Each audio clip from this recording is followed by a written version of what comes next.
What's up, everybody? I'm back to you with another video. I am Jordan. In this video, I'm going to be going over some travel tips and tricks that I have.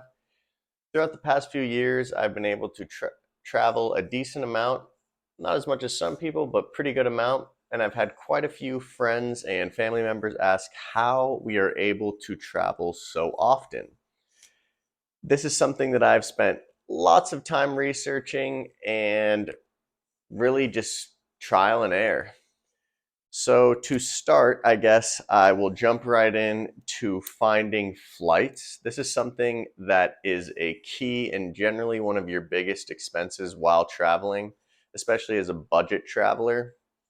Obviously, this video isn't necessarily for people that don't have budgets, because if you don't really have a budget or you have a high budget, it's super easy to fit all this stuff in. So budget travelers, flights. Number one, I would say be searching Google Flights and Skyscanner a lot in cognito mode on your computer, because your computer does track your location and sometimes it flips the prices and stuff.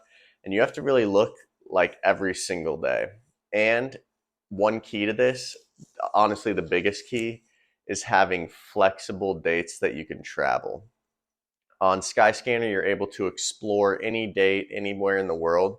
And this is honestly how we have found so many of our trips. This trip that I have coming up to Denmark and Sweden, it was literally just where's the cheapest place to fly from Austin that I'm interested in, and there you go. So that is definitely something that is key. You have to be flexible.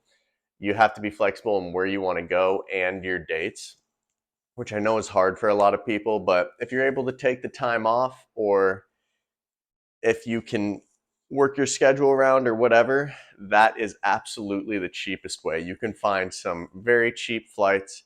The first time I ever went to Europe, which granted this was a while ago, I flew to Amsterdam round trip for like $299.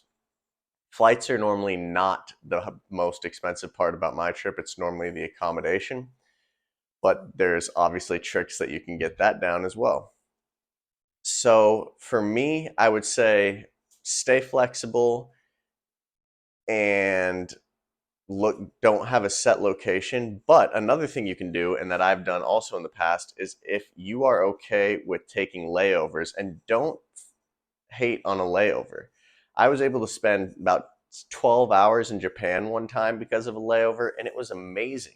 And without that 12-hour trip, yeah, you're going to be a little bit tired when you get on the plane again from taking a long flight, having a long day somewhere, and then getting on another plane. But I would have never got to see a country that I think is very incredible, that I would love to go back. And it made the flight so much cheaper.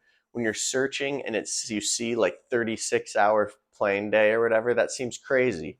But click on it and see if you might be interested in exploring that city for a few hours if possible, wherever your layover is. Don't hate on layovers. Okay, so let's move on to accommodation. Uh, there's three main accommodations you can do. Well, four, I guess. You can couch surf, which is free. I've never personally done that. I've heard good things about it, so definitely let me know down in the comment section if you've done it, if I should check it out. It's free or very cheap normally, and I'm not sure how it is after like COVID and all that stuff, but I'm sure it's still available. Next option are hostels. They are extra cheap. It's great. You can meet people. You can stay there with your friends and all stay in one big commune area. You can get private rooms in hostels for a little bit more money, and they're honestly the best bang for your buck, as well as the best way to meet other travelers, which is always fun on your travels. And sometimes they offer you a breakfast, and honestly, it's a great way to learn where to go at night, to see what other people are doing, and to really make your trip all in all better. From there, it's between Airbnbs and hotels. I used to be a big Airbnb person, I think as many people, but now that the prices have kind of evened out, if not Airbnb being a little bit more expensive sometimes, I have swayed back to hotels, because you get all the amenities with a hotel. You get your room turned down, you get fresh towels, all of the above, and the hotel can also help you book reservations places. They can give you recommendations of what to do. Your Airbnb host can also give you recommendations, but they're not going to book anything for you most of the time.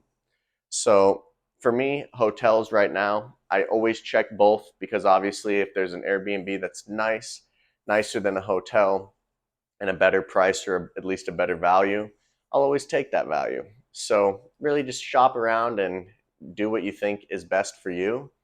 And everyone's different in that sense. And then from there, I guess I would say traveling on a budget is the key to that is to not do so many excursions that cost a lot of money. I know for a lot of people who don't travel very often, they might want to do all the excursions. And absolutely, if you're going to go do something and it's a once in a lifetime trip for you, do the things you want to do.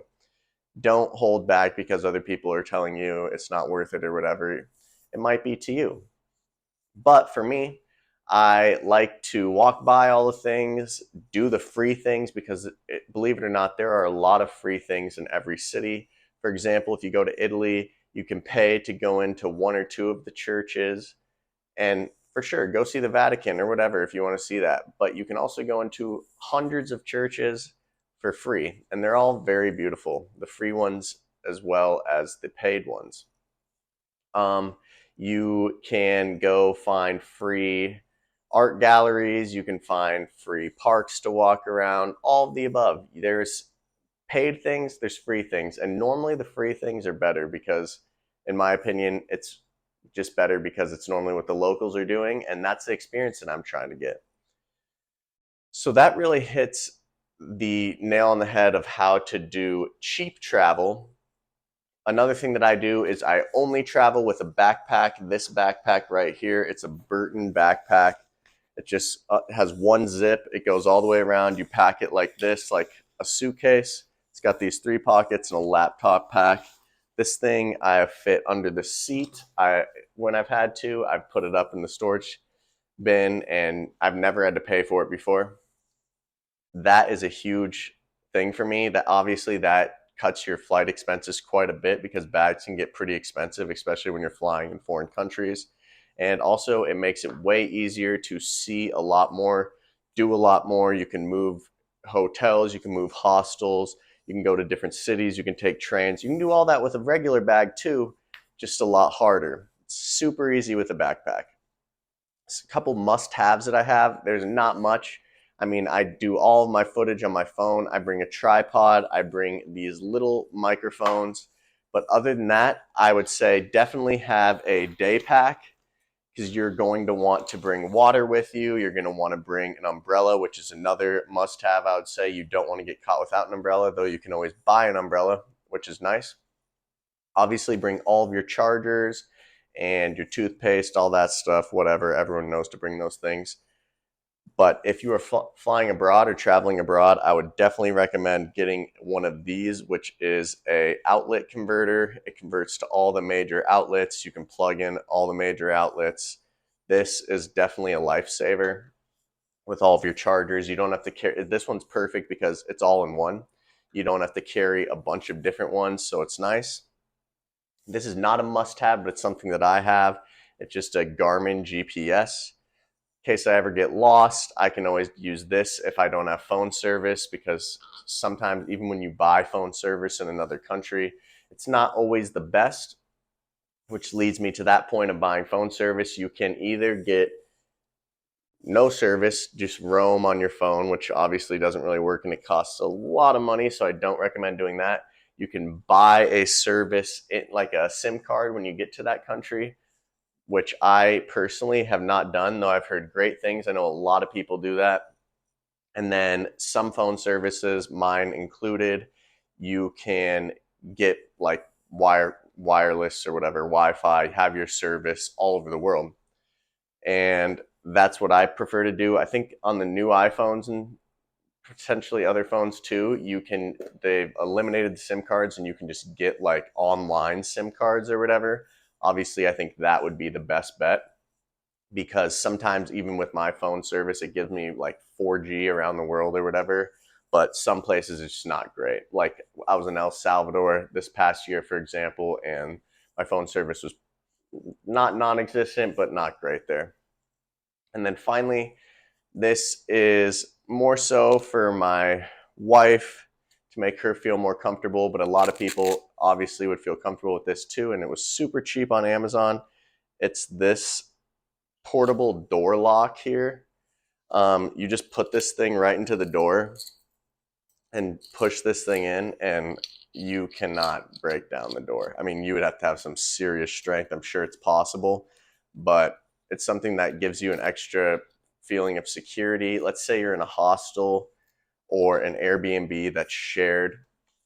You can put that in your bedroom door and you'll sleep good at night, because if someone's coming in, you're definitely going to know it, and they're probably not going to get in anyways. So, yeah, just to recap, I would say be flexible with your flights and check flights all the time.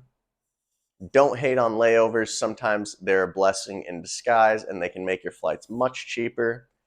Uh, Hotels, hostels, Airbnbs, whatever you think fits your budget and fits you. If you can afford to stay in a hotel, it's obviously going to be nicer than a hostel. But in a hostel, you're going to meet people. You're going to find things to do. You are going to potentially make lifelong friends. You might travel with these people in the future. So they're definitely something to keep in mind. Avoid paying for as many things as you can if possible. And I actually left out one thing, and that's something very important because I like to travel.